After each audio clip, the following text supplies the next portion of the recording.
자, 시간이 됐으므로 9월 마지막 주일 예배를 시작하시겠습니다. 다 같이 일어나시기 바랍니다. 주악에 맞춰서 묵도하심으로써 예배 시작하시겠습니다. 묵도하시겠습니다.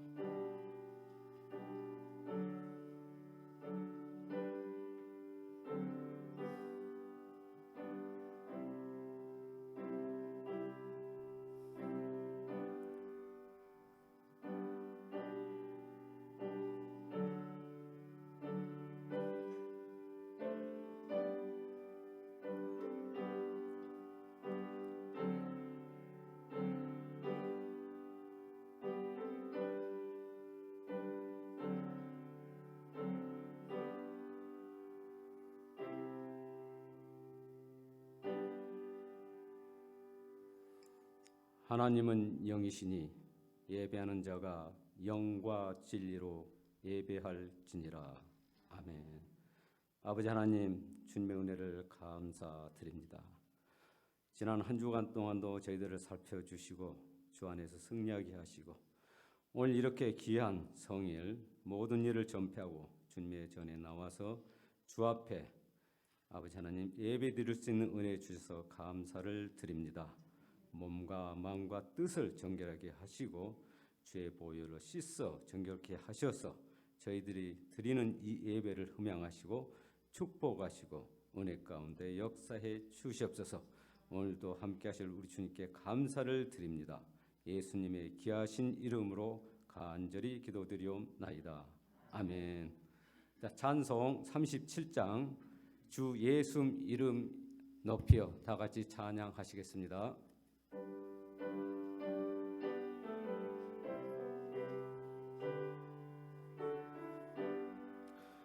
주 예수 이름 높이여 다 찬양하여라 다 찬양하여라 그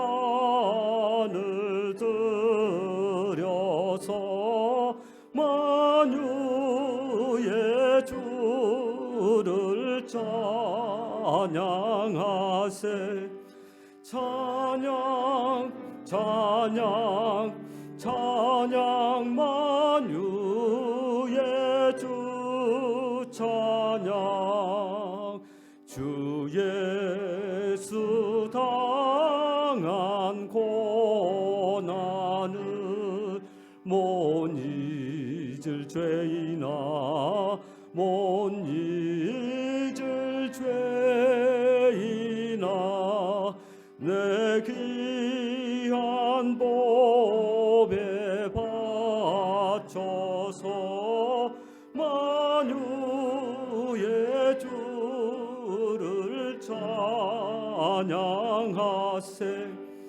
찬양 찬양 찬양 만유의 주 찬양 이 지구 위에 거하는 온 세상 사람들 온 세상 사람들 그 크신 위엄 높여서 만유의 주를 찬양하세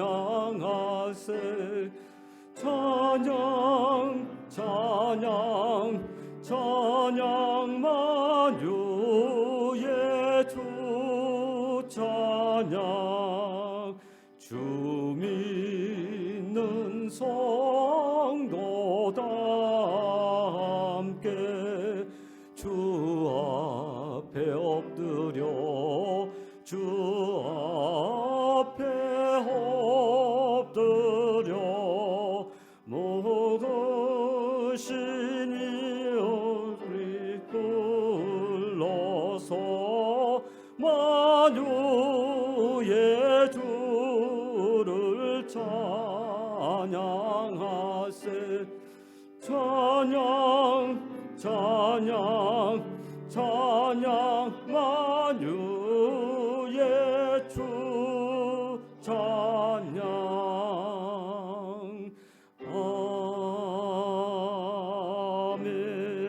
아멘. 다 같이 교동문 하시겠습니다. 교동문은 75번 마태복음 6장이 되겠습니다. 찬송가 뒤편에 있습니다. 참고하시기 바랍니다. 마태복음 6장 다 같이 교독하시겠습니다.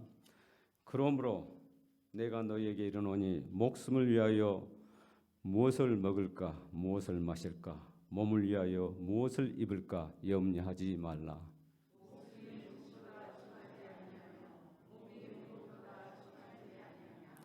공중의 새를 보라.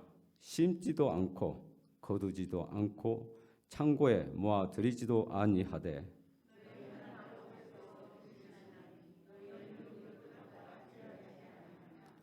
너희 중에 누가 염려함으로 그 키를 한 자라도 더 할 수 있겠느냐? 들의 백합화가 어떻게 자라는가 생각하여 보라. 그러므로 염려하여 이르기를 무엇을 먹을까 무엇을 마실까 무엇을 입을까 하지 말라.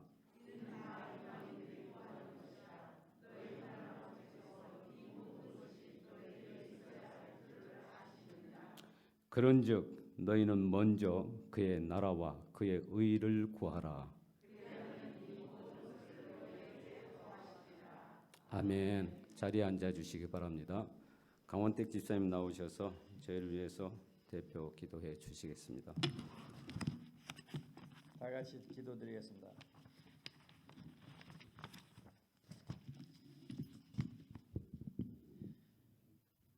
내 영혼아 여호와를 송축하라. 내 속에 있는 것들아 다 그 성호를 송축하라. 자비로우신 사랑의 하나님, 오늘도 우리들에게 성서 주의를 지킬 수 있는 믿음과 건강을 허락하심을 감사드립니다. 또한 온 마음과 정성을 다해 주님께 감사의 찬송으로 예배를 드릴 수 있도록 허락하심도 감사드립니다. 지난 한 주간도 주님의 말씀과 훈계를 순종하지 않고 주님을 의지하지 않은 것을 고백하오니 저희의 연약함을 용서하여 주시옵소서. 구주 예수의 의지함이 심히 기쁜 일인 줄 알면서도 행치 못한 믿음을 불쌍히 여겨주시고 긍휼과 자비를 베풀어 주시옵소서. 사랑의 하나님, 이 시간 단위에 세우신 목사님 영육의 강건함과 성령 충만함과 말씀의 충만함을 허락하여 주셨고 오늘도 주시는 말씀이 능력의 말씀이 되어 저희들 은혜의 귀한 주님의 음성을 듣는 복된 시간 되게 하여 주시옵소서. 오직 주님만이 홀로 영광 받으시는 삶 예배 되기를 기도드리옵나이다. 사랑의 하나님, 어렵고 힘든 제약이 많은 세상 속에서 살아갈 때 저희들은 오직 주님의 말씀만을 의지하고 주님과 같이 동행하는 삶이 가장 행복하고 즐거운 삶인 것을 압니다. 한 주간 그리스도인이 주님의 자녀로 살아갈 때 주님과 동행하는 저희들이 되어 내 뜻, 내 생각을 버리고 하나님의 뜻에 순종하는 저희들이 되어 주의 자녀다운 사람이 되게 하여 주시옵소서. 저희 모든 교우들의 건강과 안전도 지켜주시옵소서. 참석지 못한 교우들도 동일한 은혜를 허락하여 주시옵소서. 우리 사랑하는 자매님들 중에 사랑하는 동반자를 잃고 몸이 아프고 델타 코비드로 두려움과 고생하시는 우리 형제 자매님 중에 있으시면 주님께서 불쌍히 여기시고 그들의 마음의 상처 그리고 아픈 마음을 어루만져 주시고 평안을 허락하여 주시옵소서. 승리하는 믿음을 더욱더 가질 수 있게 인도하여 주시옵소서. 다시 한번 우리를 위해 자신을 십자가의 죽음의 대속물로 내어 주시고 사람이 되신 예수 그리스도를 찬양합니다. 이 모든 말씀을 사망 권세에서 이기신 예수님의 이름으로 기도드리옵나이다. 아멘.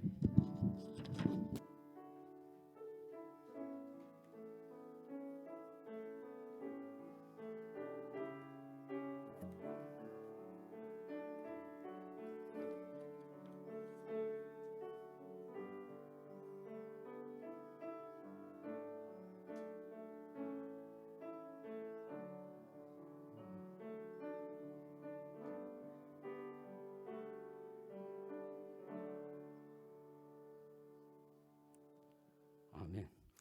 네, 지금은 광고 시간이 되겠습니다.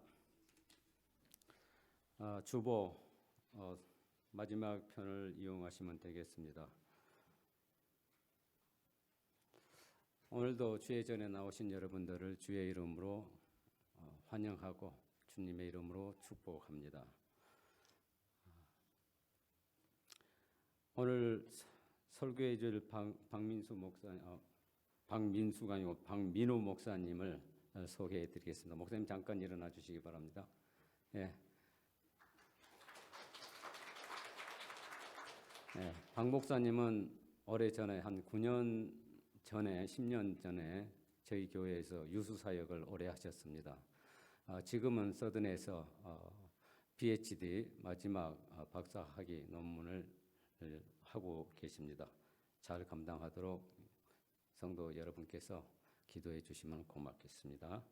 모임에 대한 광고입니다. 홈페이지를 이용하셔서 수요 예배, 경건의 시간 등 활용해 주시면 감사하겠습니다. 오늘의 헌화는 손보성한 수집생 가정에서 드렸습니다. 감사를 드립니다. 성경 읽기 9월에도 계속 읽어주시고 8월에 읽어주셨던 계획표는 중보 기도함에 넣어주시기를 바랍니다. 헌금 안내를 말씀드리겠습니다. 따로 헌금한 시간이 없기 때문에 들어오시면서 앞에 헌금함에 넣어주시고 가정에서 인터넷으로 들으신 분들은 체크를 써서 교회 주소로 보내주시면 되겠고요. 또 온라인 QR 코드를 통해서도 주님 앞에 헌금을 드릴 수가 있습니다. 그리고 담임 목사님은 지난 목요일 23일부터 화요일까지 28일까지 휴가를 떠나셨습니다.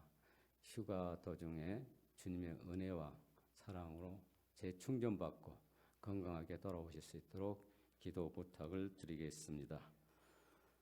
그러면 우리 지금 헌금 시간인데 헌금송을 하면서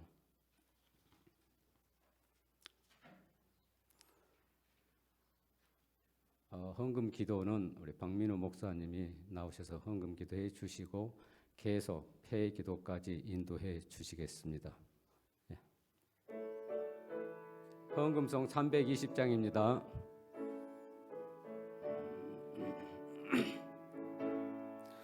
나의 죄를 정케 하사 주의 일꾼 삼으신 구세주의 넓은 사랑 항상 찬송합니다.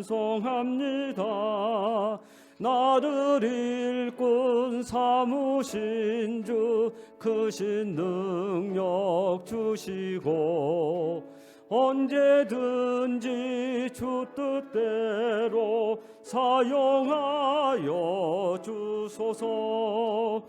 내게 부어 주시려고 은혜 배비하신 주 주의 은혜 채워주사 능력 있게 하소서.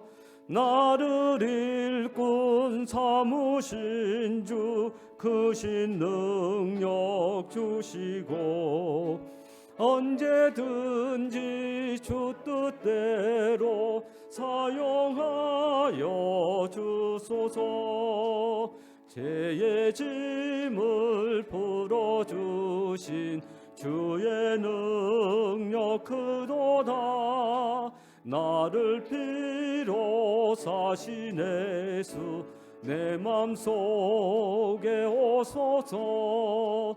나를 일꾼 삼으신 주 크신 능력 주시고 언제든지 주 뜻대로 사용하여 주소서. 주여 내게 성령으로 충만하게 채우사 생명수가 강물처럼 흐르게 하옵소서.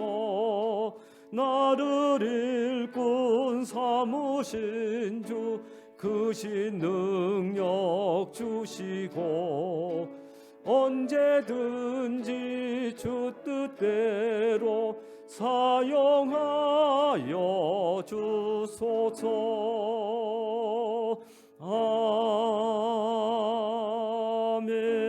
아멘. 같이 헌금 위해서 기도하도록 하겠습니다.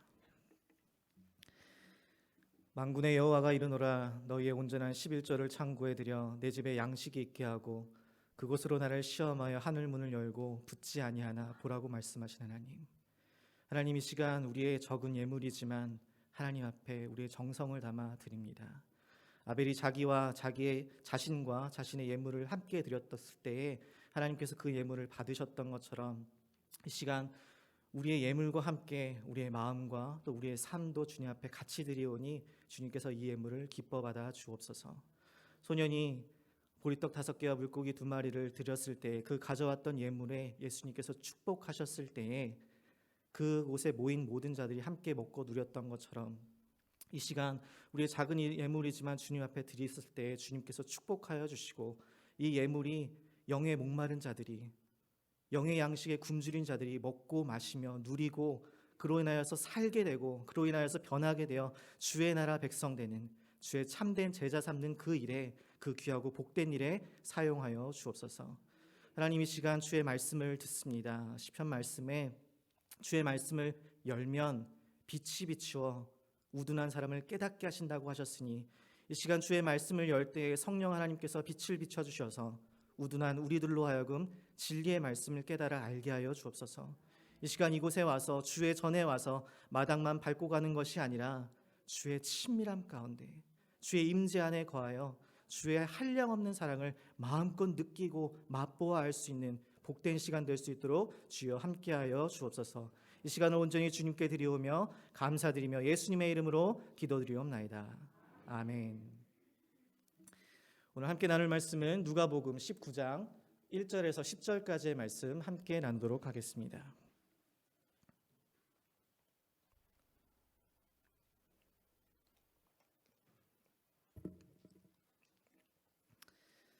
누가복음 19장 1절에서 10절까지의 말씀입니다. 제가 한 절, 여러분이 한 절 이렇게 나눠서 읽도록 하겠습니다. 예수께서 여리고로 들어가 지나가시더라. 그가 예수께서 어떠한 사람인가 하여 보고자 하되 키가 작고 사람이 많아 할 수 없어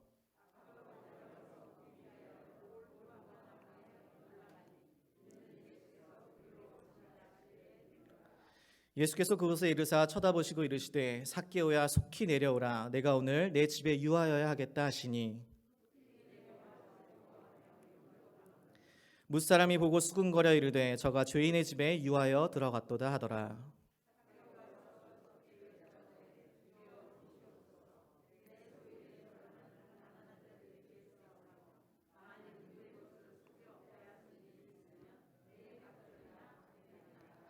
예수께서 이르시되 오늘 구원이 이 집에 이르렀으니 이 사람도 아브라함의 자손이미로다. 이전 온 것은 잃어버린 자를 찾아 구원하려 함이니라. 아멘. 10여 년 전 이곳에서 유스 사역을 할 때에는 그때는 좀 날씬했었고 그랬는데 요즘은 이제 좀 살도 좀 찌고, 그때는 싱글이었는데 이제는 5살 그리고 또 2살 반 된 딸아이를 가진 아버지가 되었습니다. 이렇게 부모가 된 제가 아이들과 놀아줄 때 가장 좋아하는 놀이는 병원 놀이입니다. 분명히 아이들과 함께 놀고 있지만 제가 환자가 되는 순간 공식적으로 눈을 감고 누워서 잠깐 쉴 수 있는 그런 시간이 주어지기 때문입니다. 끝없는 에너지를 가지고 있는 아이들과 놀기 위한 저희만의 필승 전략입니다. 그런데 이런 저의 전략과는 상관없이 우리 아이들이 가장 좋아하는 그런 놀이가 있는데 그것은 바로 숨바꼭질입니다. 꼭꼭 숨어라, 머리카락 보인다 딱 하면 두 딸 아이들이 막 깍 소리를 지르면서 달려서 숨어갑니다. 첫째는 이제 제법 커서 이제 잘 숨는데 둘째 아이는 아직 어리다 보니까 찾기가 아주 쉽습니다. 몸은 안 숨기고 자기 얼굴만 이불 속에 숨기기 때문입니다. 그러면서 다 숨었다라고 이야기를 합니다. 그러면 제가 가서 딱 몸을 잡고선 찾았다라고 하면 어떻게 알았지 하면서 너무 좋아합니다. 그렇게 아이들이 좋아하는 것이 바로 숨바꼭질인데 이건 아이들만 그럴까요? 어른들도 모든 사람들은 다 이 숨바꼭질을 좋아합니다. 부모나 친구들로부터 숨기도 하고 또 선생으로부터 숨기도 하고 직장 상사로부터 숨기도 하고 또 경찰로부터 숨기도 하고 경찰보다 더 무서운 배우자로부터 남편과 아내로부터 우리는 숨기도 합니다. 그리고 무엇보다 우리는 그 누구보다 하나님으로부터 숨을 때가 있습니다. 그런데 우리는 여기서 중요한 질문을 한번 던져보아야 합니다. 우리는 하나님으로부터 숨을 수 있을까요? 우리는 우리가 무언가 잘못했다는 것을 알고 있을 때 하나님으로부터 숨고자 합니다. 왜냐하면 이것은 인간의 아주 자연스러운 성향이기 때문입니다. 창세기에 보면 에덴 동산에 아담과 하와가 있었고 그 모든 것이 아름답고 완벽했습니다. 하나님과 온전하고 친밀한 교제 가운데 어떠한 숨김도 있지 않았죠. 그런데 그들이 하나님께 불순종하기로 결정했을 때에 그들의 죄로 인해 그들은 타락하게 되었고 그 여호와 하나님의 낯을 피하여 나무 사이로 숨게 됩니다. 여호와 하나님이 그를 찾으시고 그를 불러 내가 어디에 있느냐라고 부르셨을 때 아담의 대답은 이것이었습니다. 내가 동산에 있을 때에 내가 동산에서 하나님의 소리를 듣고 내가 벗었으므로 두려워하여 숨었나이다 라고 이야기해요. 이처럼 죄와 숨는 것은 타락한 인간이 가지고 있는 한 쌍의 모습인 것입니다. 우리의 삶의 모습 가운데 각자의 다른 시간들 가운데서 우리는 하나님으로부터 숨으려고 할 때가 있습니다. 그러나 다시 한번 우리는 하나님으로부터 숨을 수 있을까요? 아니요. 우리는 결코 하나님으로부터 숨을 수 없습니다. 하나님은 어디에나 계시고 그 모든 것을 알고 계시기 때문입니다.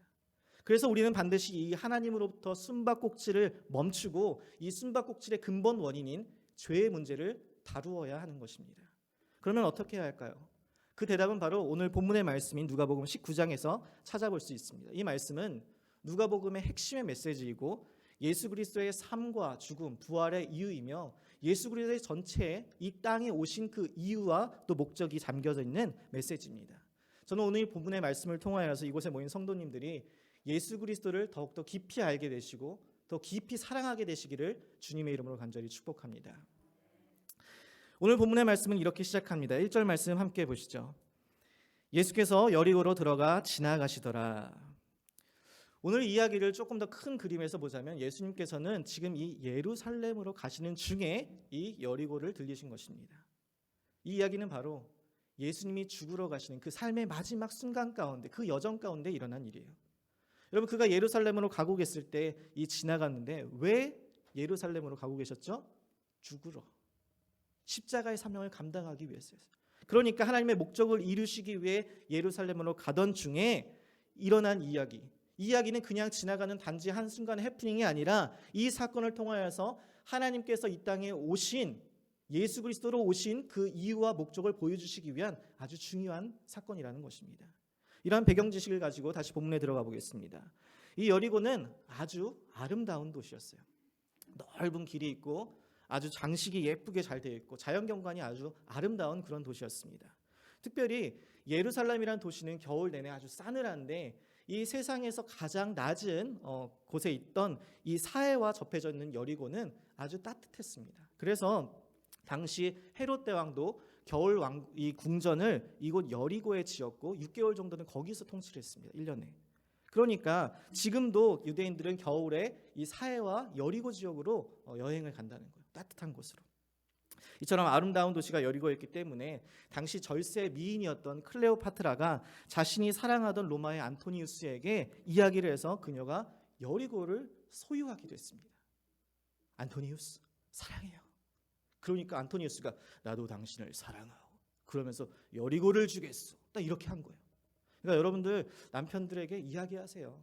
절세 이 클레오파트라는 안토니우스가 클레오파트라에게 여리고도 주었는데 루이빌 정도는 좀 줘야 되는 거 아니냐. 이렇게 당당하게 이야기하시면 됩니다. 그런데 조심하셔야 될 게 만약에 남편이 이렇게 이야기할 수 있어요. 지금 당신이 클레오파트라처럼 절세 미인이 아닌데 지금 인디아나폴리스를 가져와도 천찬을 바네 무슨 이야기냐 이럴 수 있으니까 먼저 거울을 보시고 내가 클레오파트라 정도 레벨이 된다라고 생각하시면 당당하게 이야기하시고 안 하시면 절제하시는 게 가정의 평화를 위해 좋습니다. 아셨죠? 그만큼 여리고는 아름다운 도시였어요. 또한 이 여리고는 예루살렘으로 동방으로 가는 아주 중요한 무역의 중심지이기도 했습니다. 그래서 지역 특산물 발삼이 아주 유명해서 이것들을 수출하여 큰 부를 누려던 도시였습니다. 여러분 우리가 잘 알고 있는 이 사마리아인의 비유도 예루살렘과 이 여리고 사역에 지나가던 그 길에서 일어난 일이었어요. 그러니까 많은 사람들이 지나다니고 부유한 사람들이 살고 또 돈과 무역을 하는 그래서 강도들이 그들을 기다리고 있고 가난한 자들도 그들로 부자로부터 돈을 조금씩 받으려고 하는 그런 곳이 바로 여리고였습니다. 오늘 이 여리고라는 이 이야기의 주인공도 이 여리고라는 도시에 있는 사람이었어요. 자, 2절 말씀 함께 보시죠. 삭개오라 이름하는 자가 있으니 세리장이요 또한 부자라라고 이야기합니다. 오늘 이 복음서의 저자인 누가는 이 한 사람을 소개하는데 그 이름이 삭개오예요. 이 이름의 뜻은 순수함, 의로움이란 뜻을 가지고 있습니다. 그러나 그의 삶은 그의 이름처럼 순수하거나 의롭지 않았어요. 그는 세리였습니다. 당시 고대 로마 시대 때의 세리는 사회 악, 쓰레기처럼 여겨졌어요. 부도덕한 자로 여겨졌다는 것입니다. 그 이유는 두 가지가 있는데 첫째는 바로 이 사람들이 로마와 결탁을 해서 일하기 때문입니다. 당시 로마는 유대 사람들을 핍박하고 억압하고 있었기 때문에 그들을 위해서 일한다는 것은 유대인들 입장에서 배신자와 마찬가지였어요. 우리 일제강점기 때 일본을 위해서 일한다고 생각하니까 갑자기 이 삭개오에 대한 분노 게이지가 막 올라오시죠. 바로 그런 자였어요. 또한 두 번째 이유는 이 세리가 세금을 거두는 데 있어서 이 부도덕했기 때문입니다. 당시 로마의 사람들은 세리들에게 어떻게 이야기했냐면 우리는 이만큼의 세리금이 필요하니까 이만큼을 걷고 나머지 그 이상을 거둔 다음에는 그건 너희들이 가져라라고.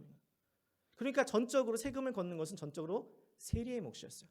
자기가 원하는 만큼 무엇이든지 다 차지해서 다 가질 수 있게 된 것입니다.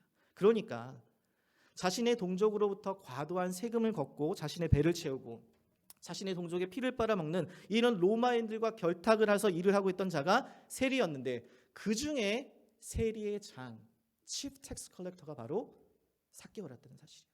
그러니까 그 밑에 수많은 세리들이 있고 가장 높은 지위와 명예와 권력을 누리고 있던 자가 바로 이 삭개오였다는 것입니다. 그러니까 사람들이 얼마나 그를 싫어했을까요? 다 그와 소셜 디스턴스를 가지고 있었겠죠. 자신들 거를 다 빼앗아 자신의 배를 채우는 그런 삭개오, 그는 정말 큰 부자였습니다. 큰 부자. 자, 그런데 우리가 여기서 한 가지 알아야 될 것이 있는데 오늘 본문의 말씀 19장의 말씀 바로 전에 18장에 보면 한 부자의 이야기가 나옵니다. 한 부자가 예수님께 나와 묻습니다. 선한 선생님이여 내가 무엇을 하여야 영생을 얻을 수 있겠습니까? 그랬더니 계명을 지켜라 라고요. 저는 어려서부터 다 계명을 지켜왔습니다. 그러면 네가 가지고 있는 그 모든 것을 다 팔아 가난한 자들에게 나눠주어라 라고 이야기했어요. 예수님의 이야기를 듣고선 그 부자는 심히 근심합니다. 왜냐하면 그는 큰 부자였기 때문이었어요. 이때 예수님이 뭐라고 이야기하시는지 18장 24절 25절 말씀해 보시면 예수께서 그를 보시고 이르시되 재물이 있는 자는 하나님의 나라에 들어가기가 얼마나 어려운지 낙타가 바늘기로 들어가는 것이 부자가 하나님의 나라에 들어가는 것보다 쉬우니라 하시니 이렇게 말씀하셨어요. 여러분 이게 무슨 말이죠? 부자는 하나님의 나라에 들어가기가 어렵다는 것이에요. 불가능하다는 것이에요.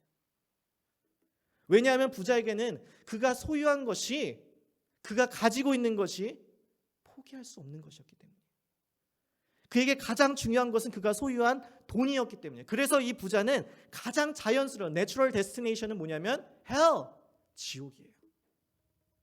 자, 그럼 삭개오는 어떨까요? 이 부자였던 삭개오는 하나님의 나라에 들어갈 수가 없었다는 것이죠. 그건 불가능한 일이었어요. 그가 가장 사랑했던 것, 그가 가장 아끼던 것, 그가 포기할 수 없는 것, 그것은 바로 예수 그리스도가 아닌 돈이었기 때문에, 물질이었기 때문에 그는 하나님의 나라에 들어갈 수가 없었다는 것이에요. 그런데 보세요. 3절 말씀 보시죠. 오늘 본문. 그가 예수께서 어떠한 사람인가 하여 보고자 하되 키가 작고 사람이 많아 할 수 없어 앞으로 달려가서 보기 위하여 돌 무화과 나무 위에 올라가니 이는 예수께서 그리로 지나가시게 되밀어라 라고 해요. 여러분, 오늘 우리는 이것을 상상해 볼 수 있습니다. 예수님은 아주 인기가 많으셨어요. 눈먼 자를 다시 보게 하시고 병든 자를 낫게 하시고 앉은 뱅이를 일으키시고 귀신 들린 자를 치유하시고 떠나가게 하시고 수많은 이적들을 행하니까 많은 사람들이 예수님을 만나기를 원했어요. 그런데 그 삭개오도 그 중에 하나였다는 거예요. 자신의 동족을 유린하고 배신하고 자신의만의 유익을 위해서 산 자, 이 삭개오도 예수님을 만나기 위해서 나갔는데 그 거리에는 사람이 너무 많았던 거예요. 그 사람들이 삭개오가 왔다고 그 길을 비켜주었을까요? 아니죠. 당연히 아니죠. 게다가 삭개오는 아주 키가 작아서 사람들을 넘어서 예수님을 볼 수가 없었습니다. 제가 지금은 키가 막 엄청 작은 편이 아닌데 초등학교 때는 너무너무 작아서 저는 항상 선생님으로부터 저 멀리 떨어진 곳에 혼자 있고 싶었지만 키가 작아서 항상 맨 앞에 앉는 그래서 이 슬픈 일이 삭개오의 심정을 너무나 잘 알고 있어요. 그런데 이 삭개오도 마찬가지였어요. 그는 키가 작아서 볼 수가 없었어요. 예수님을 보고 싶은데 볼 수가 없었어요. 그래서 한 행동이 두 가지가 있는데 그게 뭐냐면 첫 번째로 달려갔다는 거예요. 달려갔다. 우리는 쉽게 이 의미를 놓치곤 하는데 중동 사회에서 달린다는 것은 품위가 없는 행동이었습니다. 여러분, 조선시대 사람들이, 양반들이 달렸을까요? 뛰었을까요? 아니요, 절대 뛰지 않았습니다. 그 뛰는 것은 품위가 없는 행동이었어요. 선비의 지조였기 때문이었어요. 중동 사회나 조선시대 양반이나 특징이 있어요. 그게 뭐냐면 바로 긴 옷을 입는 거예요. 남자들도 긴 옷을 입어요. 긴 옷을 입고 달리면 이 옷을 밟아서 넘어질 수 있기 때문에 그 두루마리처럼 이렇게 둘둘 가면서 이렇게 잡고 뛰어야 돼요. 그럼 어떻게 하겠어요? 나 잡아봐라 이런 느낌이 나겠죠. 그러니까 절대 남자들은 뛰지 않습니다. 중동 사회에서 남성이 뛴다는 것은 굉장히 부끄러운, 품이 없는 행동이었다는 것이에요. 그런데 여러분, 누가복음 15장에 나오는 그 탕자의 비유를 보면 아버지가 아들이 돌아올 때에 그 아버지는 그 아들을 향해서 달려갑니다. 왜요? 그것이 설령 자신의 품위를 떨어뜨리고 사람들에게 부끄러움이 되는 그런 일임에도 불구하고 아버지는 그것이 상관이 없기 때문에 그에게 가장 중요한 것은 그 아들을 만나는 것이었어요. 여러분, 삭개오도 마찬가지예요. 그는 상관없었어요. 자신의 체면과 자신의 품위와 자신의 그 부끄러움, 그 어떤 것도 상관없이 사람들이 야 무슨 세회장에 저렇게 방정맞게 뛰어다녀? 라고 생각한다 할지라도 아무 상관이 없었어요. 왜요? 예수님을 만나는 것이, 예수님을 보는 것이 그에게 가장 중요했기 때문이었어요. 그는 간절했어요. 그래서 앞으로 달려가서 예수님을 보기 위해 무화과 나뭇잎에, 돌 무화과 나무 위에 올라갔다는 것이에요. 여러분, 흥미롭게도 여기에 아주 구체적인 사실이 하나 언급됩니다. 왜 누가는, 이 복음서의 저자인 누가는 삭개오가 돌 무화과 나무 위에 올라갔다라고 구체적으로 이야기할까요? 그냥 나무가 아니라. 이게 저의 호기심을 자극하여서 좀 알아봤더니 어떤 학자는 이렇게 이야기합니다. 그것은 바로 돌 무화과 잎이 아주 크고 강하여서 넓게 퍼져 있기 때문이다. 이 옆으로 수없이 퍼져나가는 이 나무는 삭개오가 쉽게 올라갈 수도 있고 쉽게 숨을 수도 있기 때문이다라는 것이에요. 그러니까 삭개오는 예수님을 보고 싶었는데, 보고 싶기는 했지만 예수님이 자신을 보고는 원치 않았다는 것이에요. 그는 숨고 있었던 거예요. 왜냐하면 자기 자신에게 있는 예수님이 알기를 원치 않는 그것이 있었기 때문이에요. 내가 안에 무언가 잘못됐다는 것을 알았기 때문에 예수님에게는 그것을 보여주고 싶지 않았다는 것이에요. 여러분, 우리의 삶에도 이러한 순간들이 있습니다. 비록 그분을 만나고 그분을 보고 싶고 그분을 체험하고 싶긴 하지만 예수님 앞에 나오기 힘든 순간들이 있어요.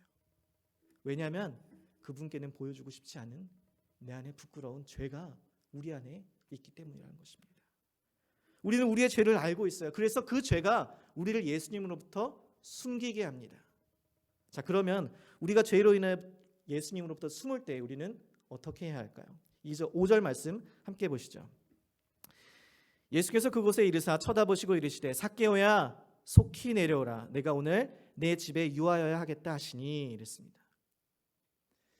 마치 제 딸이 자신의 얼굴만 가리고 자신이 숨었다고 생각하는 것처럼, 그런데 제가 단숨에 찾을 수 있었던 것처럼 이 삭개오가 돌 무화과 나무에 올라가 자신이 숨었다고 생각할 때에 예수님께서는 단번에 그를 알아보시고 쳐다보시고 말씀하셨어요. 사람들은 삭개오를 다 미워했어요. 그는 배신자였기 때문에. 사람들은 다 삭개오를 혐오했어요. 그는 로마와 결탁한 자였기 때문이었어요. 부도덕하게 불을 취한 자였기 때문이었습니다. 그러나 예수님은 그의 직업을 상관하지 않으셨어요. 예수님은 그가 무엇을 하고 어떠한 삶을 살아왔는지 관심을 두지 않으셨어요. 오직 예수님의 관심은 그의 구원이었습니다. 삭개오는 하나님의 형상대로 지음받은 창조물이었기 때문에, 그래서 오직 그의 관심은 구원이었다고요. 여러분, 분명히 삭개오는 죄를 지었습니다. 그래서 그는 숨었어요. 삭개오는 돌 무화과 나뭇잎에 자신을 숨기며 자신을 가리웠습니다. 여러분, 이게 재밌는 게 뭐냐면 아담과 하와도 하나님의 말씀에 불순종하였을 때에 그것이 부끄러워서 어떻게 하죠? 나뭇잎으로 숨죠. 나뭇잎으로 몸을 가리죠. 부끄러움을. 그것처럼 이 삭개오도 자신의 부끄러움을 가려 나뭇잎을 사이에 숨어버립니다.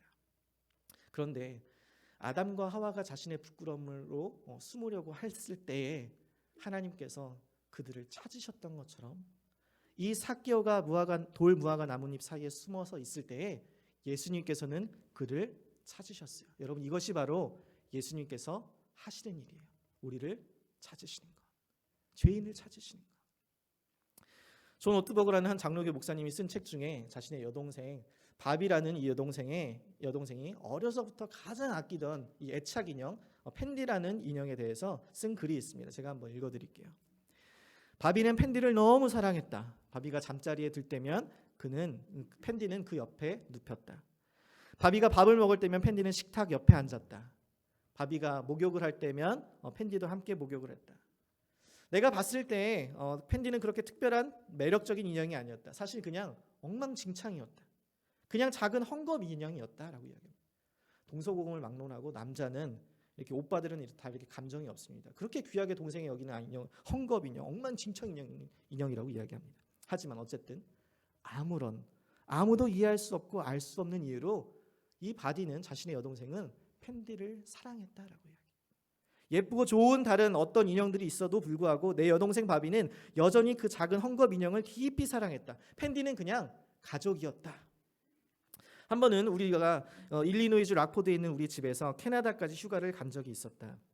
모든 일정을 마치고 집에 거의 다 돌아왔을 때 우리는 펜디가 우리 곁에 없다라는 사실을 깨달았다. 펜디 그 인형은 캐나다 호텔에 남아 있었던 것이다.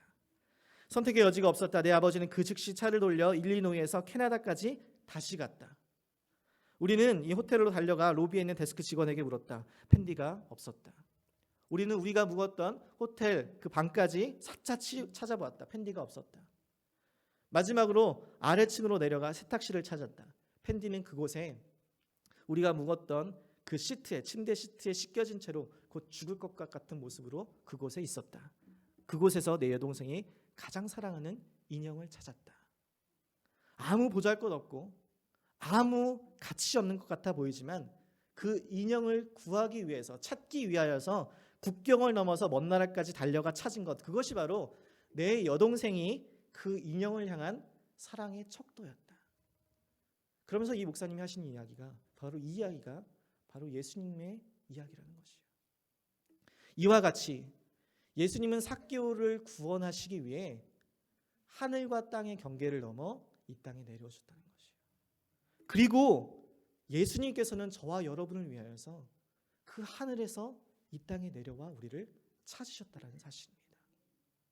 여러분은 지금 혹시 삭개오처럼 예수님으로부터 숨고 있지는 않으세요?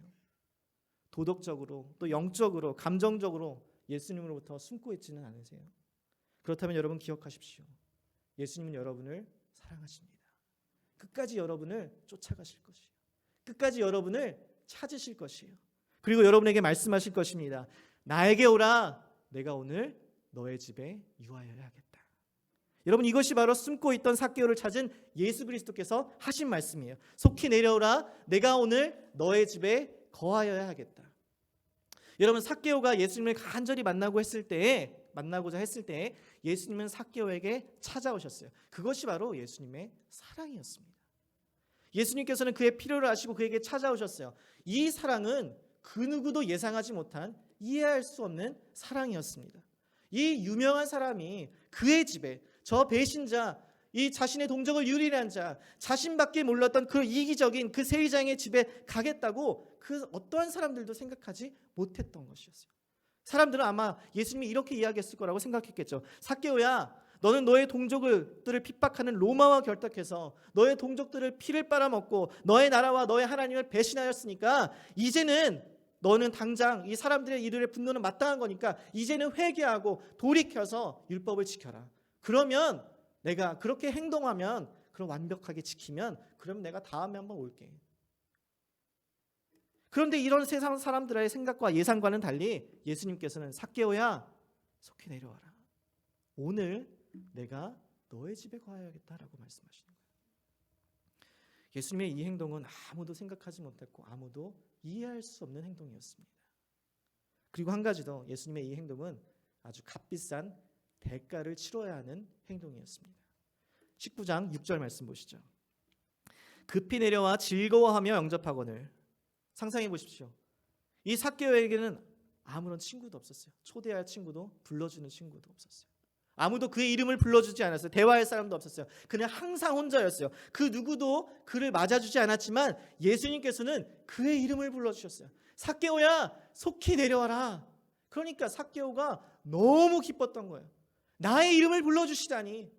그것에 너무 감격하여서 예수님을 영접하고 받아들이고 receive하고 accept하고 예수님이 우리 집에 오시다니 와우, 기쁜 마음으로 내려왔어요. 그런데 사람들의 반응을 보세요. 19장 7절 말씀해 보니까 무사람이 보고 수군거려 이르되 저가 죄인의 집에 유하러 들어갔도다.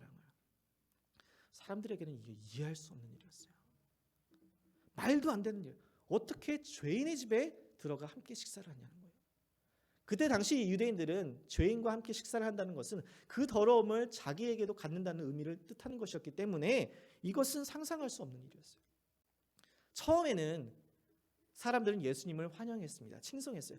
위대한 선지자, 위대한 랍비, 위대한 선생이라고 그렇게 칭송했지만 지금은 예수님의 예상치 못한 이 행동을 보면서 수군거리고 불평하고 정죄하기 시작했습니다. 여기서 이 수군거리라는 단어는 누가복음에 딱 2번 쓰였는데 오늘 본문의 말씀과 누가복음 15장에 쓰였습니다.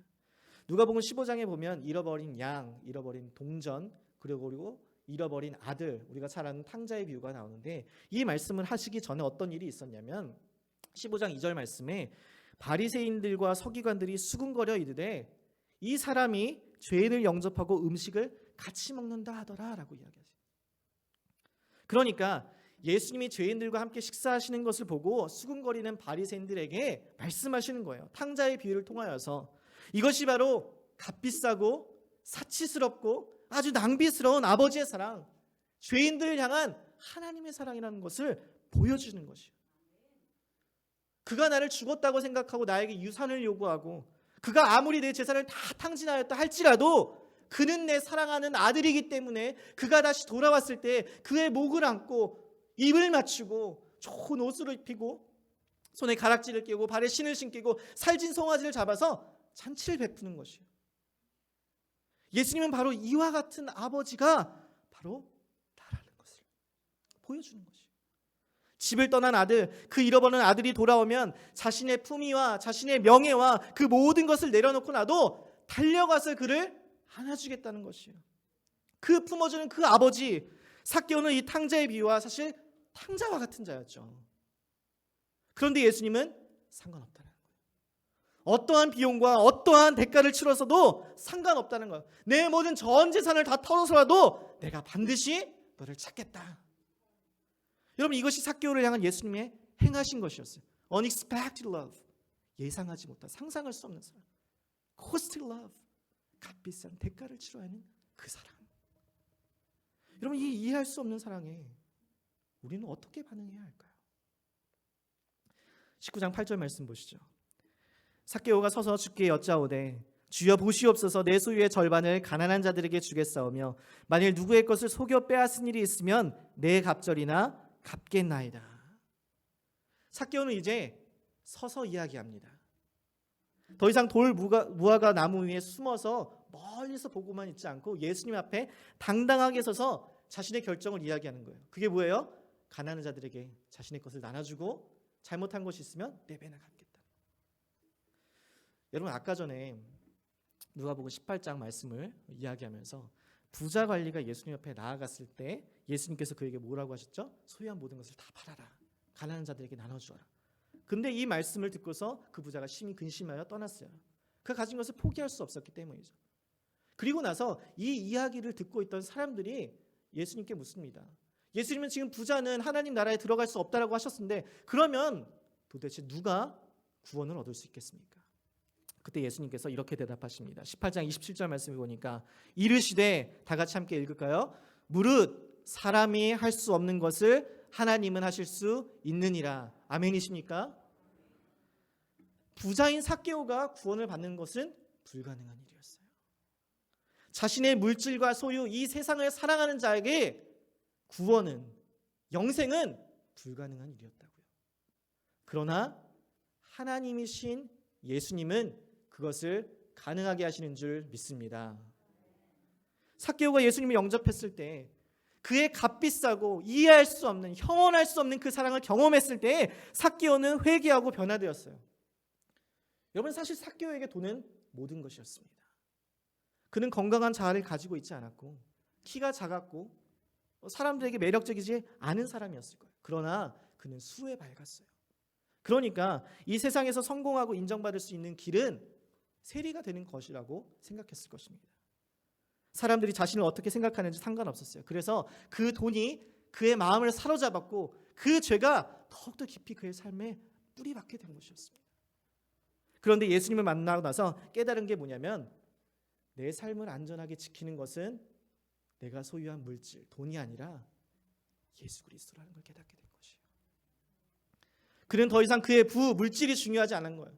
그에게 필요한 모든 것은 오직 예수 그리스도가 된 것이었어요. 여러분, 예수님의 제자들, 이것이 바로 회개의 모습인데 예수님의 제자들도 동일한 모습을 보여주게 됩니다. 예수님을 따랐을 때 그 제자들이 무엇을 하죠? 자신이 가지고 있는 배를 버리고 자신이 가진 소유, 그물을 버리고 자신이 가진 직업을 버리고 자신의 가족들을 버리고 예수님을 따라갑니다. 자신의 배, 그물, 가족이 안중해서 그럴까요? 다 중요하죠. 그런데 그 무엇보다, 그 누구보다 예수 그리스도가 가장 중요했기 때문에 그저 예수님을 사랑해서 그냥 따라가고 싶은 거예요. 여러분, 삭개오가 바로 그랬어요.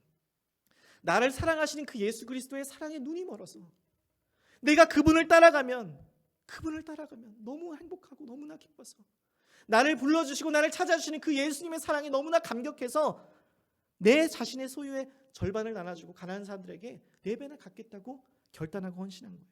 여러분, 이 결단 위에 예수님께서 어떻게 말씀하시는지 아세요? 9절 말씀 보시죠.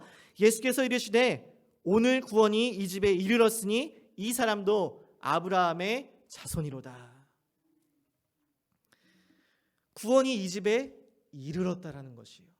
여러분, 이것이 신학적 용어로 divine passive, 신적 수동태라는 것이에요.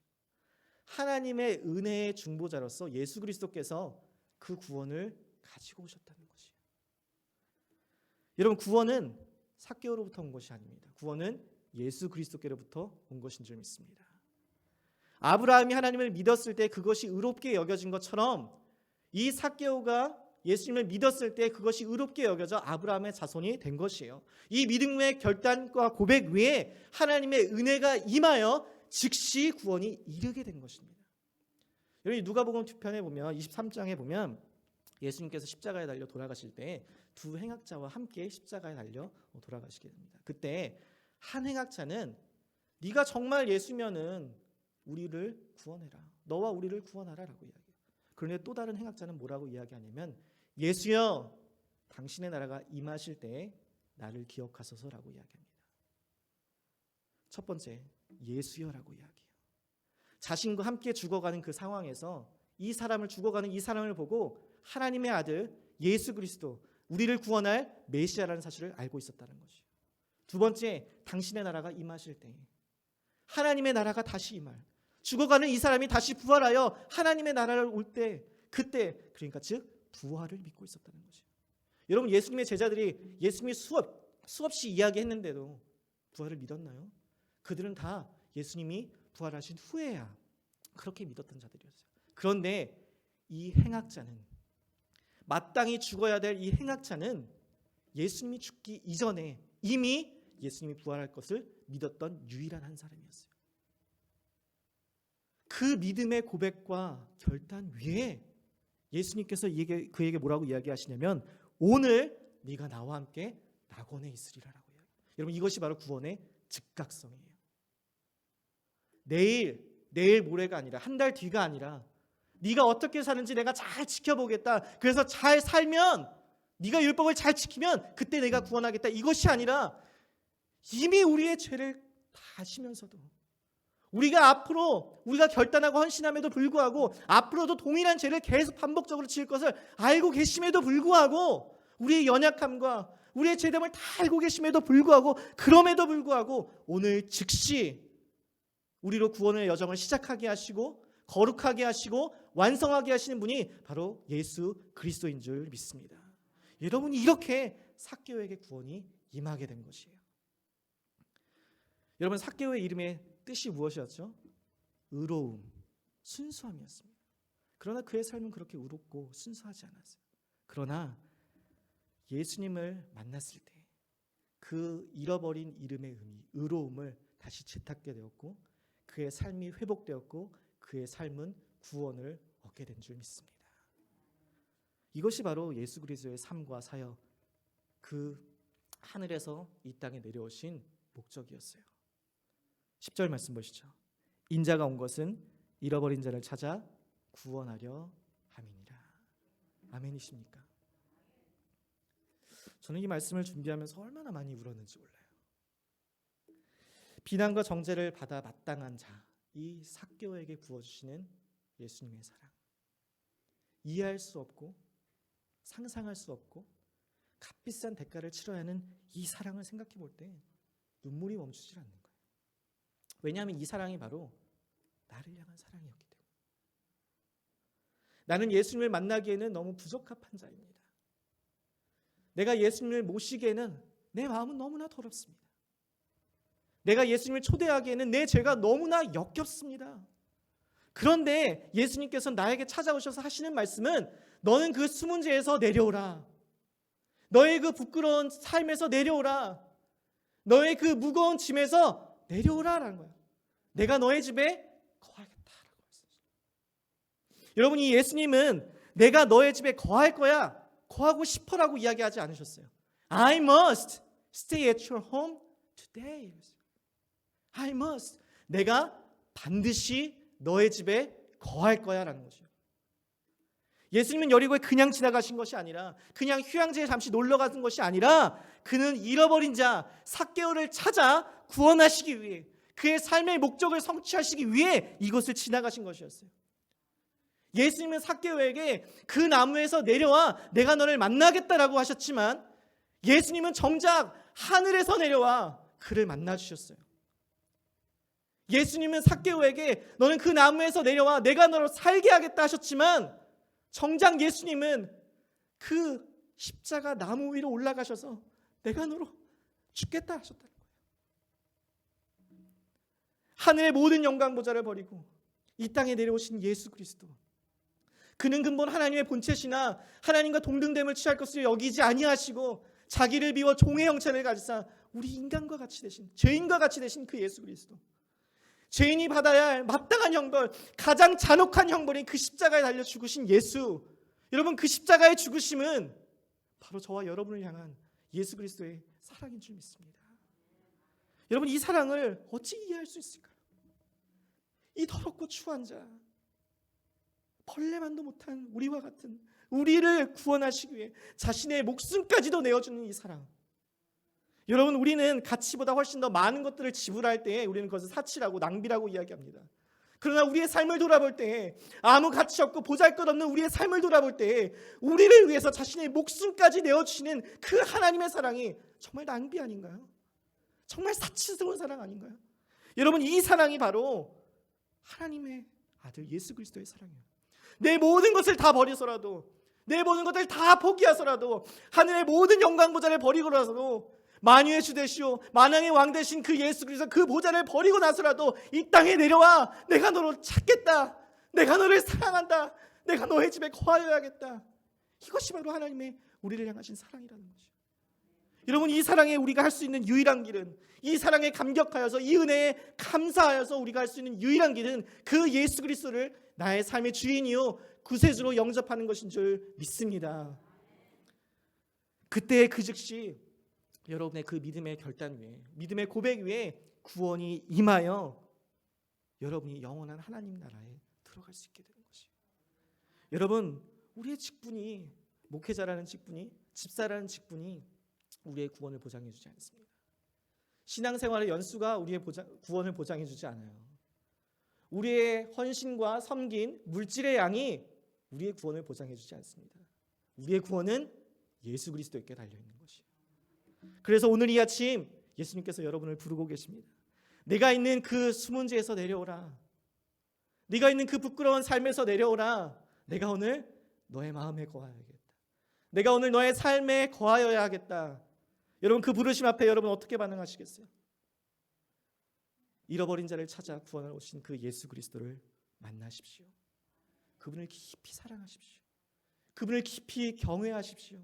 그리하여 그 잃어버린 자를 찾아 구원하러 오신 그 예수 그리스도의 사명이 저와 여러분의 사명, 그리고 이 교회의 사명이 되어서 주님 다시 오시는 그날에 함께 구원의 감격을 나누는 그날이 속히 오기를 주 예수 그리스도의 이름으로 간절히 축복합니다. 이 시간 함께 5가지 기도 제목을 가지고 함께 기도하도록 하겠습니다.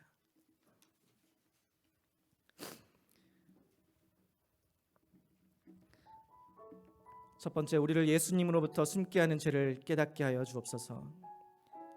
우리가 숨을 때에도 찾으시는 예수님이 계심을 기억하게 하옵소서. 우리의 숨는 이를 치유해 주시는 예수님을 만나게 하여 주옵소서. 코비드-19 팬데믹이 있지만 주님을 더욱 사랑하게 하여 주옵소서.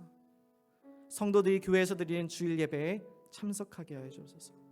이 5가지의 기도 제목을 가지고 오늘 또 말씀을 생각하면서 함께 기도하며 나가겠습니다. 같이 기도하겠습니다. 할렐루야. 살아계신 아버지 하나님, 참으로 감사합니다. 오늘 이 말씀을 통하여서 주의 음성을 듣게 하시니 감사합니다. 하나님, 말씀 가운데 우리의 죄를 깨닫습니다. 주님의 말씀으로부터, 주의 음성으로부터 숨고자 했던 저의 죄를, 우리의 잘못을 주님 용서하여 주옵소서. 죄 가운데 숨고 부끄러움 가운데 숨고 예수님을 멀리하였던 우리의 죄를 용서하여 주옵소서. 하나님, 우리의 죄 가운데 주의 사랑을 발견하게 하여 주옵소서. 우리의 연약함과 우리의 죄됨을 상관하지 않으시고 끝까지 우리를 찾아오셔서 내가 너를 사랑한다, 내가 너의 집에 거하여야겠다 말씀하시는 그 하나님의 부르심에 그 음성 앞에 엎드리게 하시고 주님, 지난날의 잘못을 회개하게 하시고 그 깨달은 죄 가운데 결단하며 헌신하며 주 앞에 다시 돌아오는 역사가 우리의 삶 가운데 있게 하여 주옵소서. 하나님, 우리가 그 숨는 이유를 치료하시는 예수님을 깊이 만나게 하여 주옵소서. 예수님만이 우리의 치료자 되시며 우리의 구원자 되심을 우리가 기억하게 하시고 우리를 끝까지 찾으셔서 구원하시는 그 예수 그리스도의 사랑 앞에 항복하게 하여 주옵소서. 주님의 사랑에 눈이 멀어서 그 값없이 주시는 사랑, 한량없는 사랑, 이해할 수 없고 상상할 수 없는 그 사랑, 가치 없는 우리를 향하여서 값비싼 대가를 치시며 하늘의 모든 영광 보좌를 버리고 자신의 목숨까지 내어주시는 그 아버지 하나님의 사랑, 그 사랑에 감격하여 그 은혜에 감격하여 감사하며 우리가 드릴 수 있는 유일한 길은 하나님 사랑합니다. 하나님, 내가 주님을 위해 살겠습니다. 내가 주님을 동행하며 살겠습니다. 주님이 나의 삶의 주인이십니다. 주님이 나의 유일한 구원자이심을 고백하는 길인 줄 믿습니다. 그렇게 하여 우리의 매일의 삶 가운데 예배가 회복되게 하여 주옵소서. 이 코로나로 어려운 상황 가운데 있지만 하나님, 그 가운데서도 주님을 더욱 사랑하게 하여 주옵소서. 매일매일의 삶의 순간 가운데 주님을 놓지 않게 하여 주옵소서. 주님을 더욱더 닮아가기를 힘쓰는 저희들이 되게 하여 주옵소서. 특별히 성도들이 교회에서 드린 예배에 참석하여 하나님 모이기를 힘쓰는 자들이 되게 하여 주옵소서. 모이기를 힘쓰는 자들이 되게 하여 주옵소서. 그날이 가까울수록 더욱더 사랑과 선행을 격려하며 서로 돌아보게 하여 주시고 함께 기도하며 함께 예배하며 주님을 높이는 귀한 거룩한 하나님의 예배가 될 수 있도록, 주님이 전에 와서 함께 예배하며 함께 교제하는 거룩한 하나님의 예배가 될 수 있도록 주여 역사하여 주시옵소서. 주님의 은혜가 필요합니다. 주님의 도우심이 필요합니다. 주님, 우리를 불쌍히 여겨 주옵소서. 우리를 긍휼히 여겨 주옵소서. 주님의 한량없는 은혜를 부어 주시옵소서.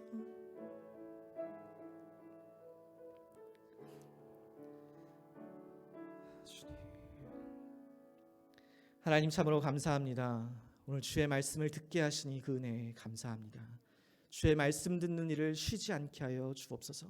그 말씀이 살았고 운동력 있어 좌우의 날선 어떤 검보다도 예리하여 우리의 혼과 영과 관절과 골수를 찔러 쪼개기까지 하는 그 능력의 말씀이오니 그 능력의 말씀을 받고 우리가 능력 있는 삶을 살게 하여 주옵소서. 죄에 숨지 않게 하시고 끝까지 우리를 찾아오시는 그 예수 그리스도의 사랑에 항복하여 주님 만나기를 힘쓰는 자들이 되게 하여 주옵소서. 그래야 우리의 삶 가운데 예배가 회복되게 하시고 예배를 즐거워하게 하시고 예배를 주님 앞에 드림으로 주님의 그 친밀함 가운데 들어가는 주의 임재함 가운데 거하는 저희들의 삶이 될 수 있도록 인도하여 주옵소서. 감사드리며 예수님의 이름으로 간절히 기도하옵나이다. 아멘. 우리 다 같이 일어나셔서 찬송가 304장 그 크신 하나님의 사랑 찬양하고 축도로 예배를 마치겠습니다.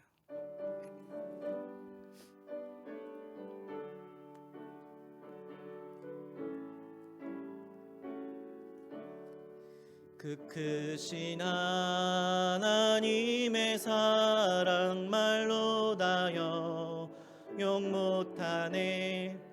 저 높고 높은 별을 넘어 이 낮고 낮은 땅 위에 하나님 크신 사랑을 증량 다 못하며 변치 않는 사랑 성도여 찬양하세. 괴로운 시절 지나가고 땅 위에 영화 쇠할 때 주 믿지 않던 영혼들은 큰 소리 외쳐 울어도 주 믿는 성도들에게 큰 사랑 베푸사 우리의 죄 사했으니 그 은혜 잊을까. 하나님 크신 사랑을 증량 다 못하며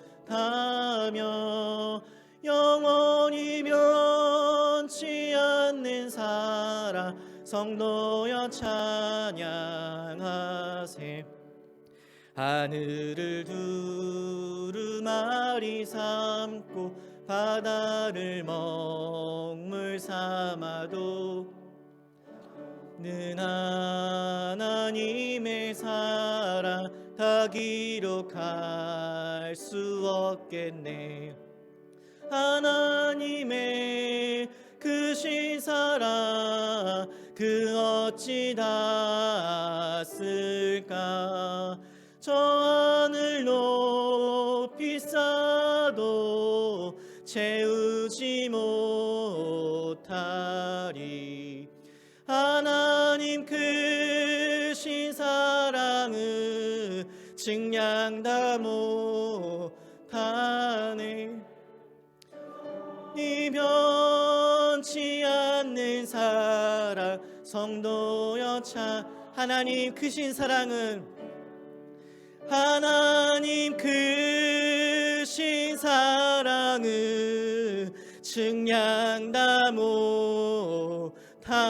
못하네 영원히 변치 않는 사랑 성도여 찬양하세. 하나님 주님만을 평생 찬양하기를 소원합니다. 주님만을 평생 예배하기를 소원합니다. 하나님의 그 놀라우신 사랑, 한량없는 사랑, 그 사랑만을 예배하기를 원하고 노래하기를 원합니다.